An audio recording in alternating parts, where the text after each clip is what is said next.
नमस्कार, जैस भारत न्यूज में आपका स्वागत है। मैं हूं आपके साथ गौरव झा। तमिलनाडु के वेलाचेरी इलाके में ले जा रहे दो पहिया वाहनों पर दो मशीन सहित 4 वोटिंग मशीन। बता दें कि चुनाव आयोग इलेक्शन कमीशन ने घटना की विस्तृत जांच का आदेश दिया। वही 3 अधिकारियों को किया निलंबित। वही विपक्षी पार्टी और कांग्रेस के नेता उस इलाके में पहुंचे पुलिस अधिकारियों की उससे हुई बहस। ऐसा कहा जा रहा था कि पोल अधिकारी निगम कर्मचारी थे। बता दें कि फिलहाल तमिलनाडु में विधानसभा चुनाव खत्म हुआ था खत्म होने के बाद स्कूटी पर ईवीएम ले जाने का मामला सामने आया। वही मुख्य निर्वाचन अधिकारी सत्यव्रत साहू ने कहा कि शुरुआती जांच अनुसार वो स्कूटी पर सवार व्यक्ति निगम के कर्मचारी थे।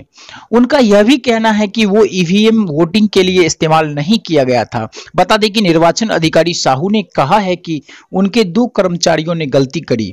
ऐसा सूत्रों के मुताबिक कहा जा रहा है कि एक फूड डिलीवरी बॉय ने दावा किया है कि बाइक पर 2 व्यक्ति सवार थे जो ईवीएम मशीन ले जा रहे थे।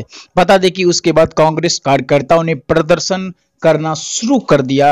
बता दें कि चेन्नई के पूर्व मेयर एमए सुब्रमण्यम ने कहा है कि चुनाव आयोग इलेक्शन कमीशन इस तरह के मामले पर स्थिति स्पष्ट करे। वही आपको जानकारी होगी कि तमिलनाडु में 234 विधानसभा सीटों के लिए हुई थी एक ही फेज में वोटिंग।